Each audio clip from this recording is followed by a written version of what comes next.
नमस्ते, अभिवादन आपका इनोसेंट इन्वेस्टर के इस नए वीडियो में। दोस्तों, फ्यूचर ग्रुप को लेकर के जो रिलायंस और अमेजॉन के बीच में लड़ाई चल रही थी, उसमें अमेजॉन की जीत होती हुई दिखाई दे रही है, क्योंकि अपने यहाँ की सुप्रीम कोर्ट ने, माननीय सुप्रीम कोर्ट ने जो सिंगापुर का ऑर्डर था उसको अपहोल्ड किया है, यानी कि उस फैसले का समर्थन किया है, उसको एकदम बाकायदा जो है हमारे सामने पेश कर दिया है कि भाई साहब, जो रिलायंस और फ्यूचर ग्रुप की डील है वो आगे नहीं बढ़ सकती। मतलब अमेजॉन ने जो केस किया था वहाँ पर अमेजॉन की जीत हुई है। अब इस जीत को किस तरीके से एंजॉय कर रहे हैं स्टॉक्स, उसको हम देख लेते हैं। एंजॉय देखिए, देख रहे हैं वॉल्यूम, देखिए वॉल्यूम कितना बड़ा है और लोअर सर्किट है, 10% का लोअर सर्किट है। यहाँ पर फ्यूचर रिटेल के स्टॉक में, फ्यूचर एंटरप्राइज लिमिटेड में आप अगर देखोगे तो यहाँ पर भी 10% का लोअर सर्किट है। फ्यूचर सप्लाई चेन को अगर आप देखोगे, यहाँ पर भी 10% का लोअर सर्किट है। अन्य भी ग्रुप के स्टॉक्स इनके क्रैश किए होंगे, क्योंकि ये जो न्यूज़ है इसके पीछे का हम कुछ चीज़ डिकोड कर लेते हैं। पहले, इससे पहले फ्यूचर ग्रुप ये कह चुका है अगर रिलायंस के साथ हमारी डील नहीं फाइनल होती है, नई चीज़ें काम करती हैं, तो हम दिवालिया घोषित हो जाएंगे, सारी चीज़ें चरमरा सकती हैं, सारी व्यवस्था चरमरा सकती है। अमेजॉन के साथ डील होने में दिक्कत क्या है, तकलीफ क्या है? देखिए, अब लड़ाई के बाद अमेजॉन से वो संबंध रह पाएंगे फ्यूचर ग्रुप के या नहीं, वो तो हमें नहीं पता, लेकिन फिर भी आपको ये बताना चाहूँगा कि अमेजॉन ने कुछ हिस्सेदारी जो है फ्यूचर कूपन में ले रखी है, उसी के कारण अमेजॉन ने ये केस किया था। इतना तो आप जानते होंगे। अब थोड़ा सा आगे की बात जानते हैं, अब आगे क्या होगा उसको लेकर के आर्टिकल में एक बहुत इंपॉर्टेंट बात कही गई है। सवाल पूछा गया है कि लीगल रैम्पिफिकेशन क्या है जो सुप्रीम कोर्ट ने रूलिंग दी है अमेजॉन और फ्यूचर ग्रुप के डील से रिलेटेड, रिलायंस और फ्यूचर ग्रुप के डील से रिलेटेड। तो यहाँ पर दो बातें यहाँ पर कही गई हैं। सबसे पहले तो दूसरे सवाल का उत्तर दिया गया है कि क्या रिलायंस इसको चैलेंज कर सकता है फ्यूचर में, तो यहाँ पर साफ साफ बोला गया है कि द आंसर इज नो। क्यों नहीं कर सकता? क्योंकि सुप्रीम कोर्ट जो है, जो रूलिंग है सिंगापुर कोर्ट की, उसको समर्थन दिया है। और यहाँ पर जो आप जाकर देखोगे डेटा, अगर कंसिस्टेंट रहा है supreme court upholding arbitration awards. अब ये बात बहुत अच्छे से समझने लायक है कि जितने भी आर्बिट्रेशन वाले केसेस होते हैं उसको अपहोल्ड ही करता है सुप्रीम कोर्ट। ये एक अच्छी और बुरी न्यूज़ दोनों है। अमेजॉन के लिए अच्छी न्यूज़ है, रिलायंस के लिए बुरी न्यूज़ है। 2% आज स्टॉक टूटा है। अब सुप्रीम कोर्ट ये बिलीव करता है that arbitration is on the one of the alternate forms for getting judicial interpretation and in case of commercial disputes. Therefore, बात समझ लीजिए कि जो सुप्रीम कोर्ट है उनका ये मानना है कि जो आर्बिट्रेशन वाली चीज़ होती है, देखिए जो समझौते वाली चीज़ होती है वो भी ठीक है, जो सिंगापुर की कोर्ट ने कहा। जैसे अपने यहाँ कोर्ट का केस चल जाता है, वहाँ पर ये मुद्दा आर्बिट्रेशन के उसमें लेकर गया था अमेजॉन, और वहाँ पर अमेजॉन पहले जीत गया था। उसके बाद फ्यूचर ग्रुप ने सुप्रीम कोर्ट में मामला दाखिल किया और यहाँ पर कई सारी चीज़ें बन रही हैं। तो यहाँ पर जो वकील साहब हैं HP रनीना साहब, वो साफ साफ कह रहे हैं कि कोई भी यहाँ पर कोई पॉसिबिलिटी नहीं है कि जो फ्यूचर ग्रुप और रिलायंस की डील है उसको कोई रिलीफ मिले, क्योंकि जो आर्बिट्रेशन वाली बात है जिसको सुप्रीम कोर्ट ने अपहोल्ड किया है उसको खारिज करना कठिन काम है और ऐसा जनरली होता नहीं है। समझ गए? और दूसरा second point is what is the future, मतलब अब आगे भविष्य क्या है।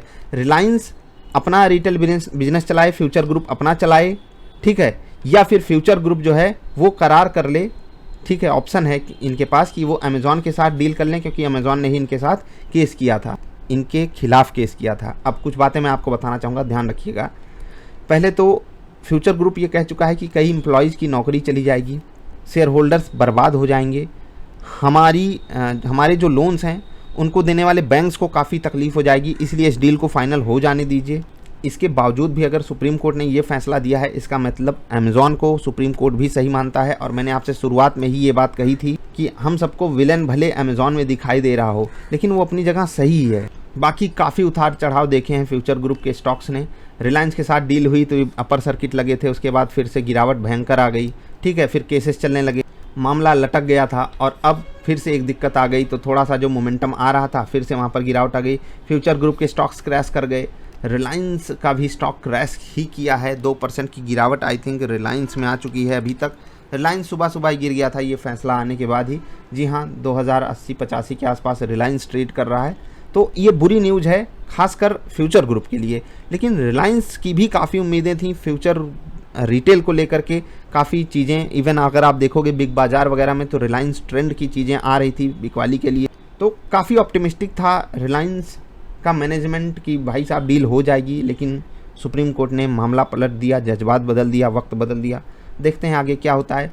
फ्यूचर ग्रुप शेयर होल्डर्स के लिए ये एक बार के लिए मैं कहना चाहता हूँ कि देखिए मैनेजमेंट आपका थोड़ा सा एटीट्यूड दिखा रहा है, लेकिन अगर आप जनरल सेंस में देखोगे, आप रिलायंस के साथ जाओ, आप अमेज़ॉन के साथ जाओ, फ़ायदा आपको ही होना है। बस दिक्कत ये है कि अमेज़ॉन अब 24,000 करोड़ तो नहीं देगा, क्योंकि वो केस जीता है, तो वो अपनी तरफ से बार्गेनिंग कर सकता है। तो इसीलिए फ्यूचर ग्रुप के पास एक और जो दरवाज़ा था वो भी बंद होता हुआ दिखाई देगा कि उनको शायद इतना पैसा भी ना मिले इस डील के लिए। देखते हैं क्या होता है।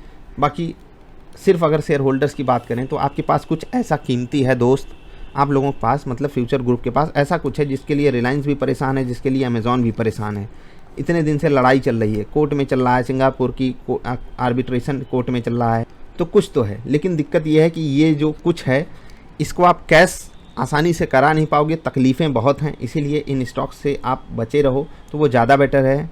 बाकी ये जो न्यूज़ वगैरह आ जाती है इससे बच पाना बहुत कठिन होता है, इसीलिए आप जब भी किसी स्टॉक में पैसा डिवाइड करो, अपने पोर्टफोलियो को डाइवर्सिफाई करिए, सीखिए उसको, अदरवाइज़ तकलीफ होगी। तो ये था ओवरऑल सिनेरियो जो फ्यूचर ग्रुप को लेकर न्यूज़ आई है, मैंने वो कवर की। आई होप आपको बात समझ में आई होगी कि रिलायंस जो है अब खुद का बिजनेस ही कर पाएगा, रिटेल बिजनेस, क्योंकि सुप्रीम कोर्ट ने भी एकदम ठप्पा मार दिया कि भाई साहब डील आगे नहीं जा सकती। ये खतरनाक बात है, क्योंकि कॉम्पिटिशन कमीशन ऑफ इंडिया ने इस डील को हरी झंडी दिखाई थी और वहाँ से काफ़ी स्कोप दिखाई दे रहा था। सब कुछ कोर्ट में पेश किया गया कि सीसीआई ने भी हमको अप्रूवल दे दिया है, लेकिन फिर भी सुप्रीम कोर्ट ने कोई बात नहीं मानी। सिंगापुर की कोर्ट का आदेश देते हुए, सिंगापुर की कोर्ट आर्बिट्रेशन कोर्ट को कोर्ट करते हुए इन्होंने साफ साफ बोल दिया कि भाई साहब this deal can not go further. अब ये खतरनाक है। आगे देखते हैं क्या न्यूज़ आएगी, क्या डेवलपमेंट्स होते हैं। बाकी बहुत उठापटक हो रही है, अभी तक तो यही हमने देखा है। अंत में पिस कौन रहा है? बेचारे प्यारे प्यारे शेयर होल्डर्स, जिनको पॉजिटिव न्यूज़ दे के पॉजिटिव न्यूज़ की गोली खिला खिला के मारा गया है। और ये तकलीफ़ आज की नहीं है, ये तकलीफ़ हमेशा की है। कितना समझाएं किसको? कोर्ट में लाख चीखो चिल्लाओ कि शेयर होल्डर्स को घाटा होगा, ऐसा हो जाएगा, एम्प्लॉयज़ की नौकरी चली जाएगी, लेकिन वो सिर्फ उन चीज़ों को देखेंगे जैसे साक्ष्य और सबूत। कानून सबूत मांगता है। भाई साहब फ्यूचर कूपन में अमेज़ॉन की हिस्सेदारी थी, आपने क्यों नहीं पूछा? इसी चीज़ को कोर्ट करते हुए सिंगापुर वाली आर्बिट्रेशन कोर्ट ने साफ साफ कहा था कि अमेज़ॉन जो है उस डील को करने का पहला हकदार था, यानी कि फ्यूचर ग्रुप को अमेज़ॉन के पास जाना चाहिए था। अब फ्यूचर ग्रुप का मैनेजमेंट हम लोगों से ये साफ साफ बात बोला है। क्या बोला है? कि हम जो है अमेज़ॉन के पास जा कर थक गए थे। तो देखो अब यही होता है ना कि हम किसी के पास भटक रहे हैं, वो हमको बिल्कुल भाव ही नहीं दे रहा है, और जब हम किसी और के पास चले गए तो वो कह रहा है कि बेवफा हो गए तुम। तो बस यही सब चीज़ें हैं, एकदम रियल लाइफ वाली लड़ाई हमको यहाँ पर देखने को मिली। आपको इस लड़ाई से काफ़ी कुछ सीखने को ज़रूर मिला होगा। सीखिए और आगे बढ़िए, क्योंकि लाइफ और स्टॉक मार्केट काफ़ी रिलेशन में रहते हैं और काफ़ी चीज़ें ऐसी ही चलती हैं। अनसर्टेनिटी से भरा हुआ माहौल है, कब क्या हो जाए किसी को कुछ नहीं पता। बस हमको अपना बेस्ट करते रहना है, अपने कर्मों पे फोकस करना है। फल तो कौन देगा? भगवान देगा। भगवान कौन है? यहाँ पर मार्केट है। डाइवर्सिफिकेशन हम कर सकते हैं, न्यूज़ से हम नहीं बच सकते। मिलेंगे फिर से, नमस्कार।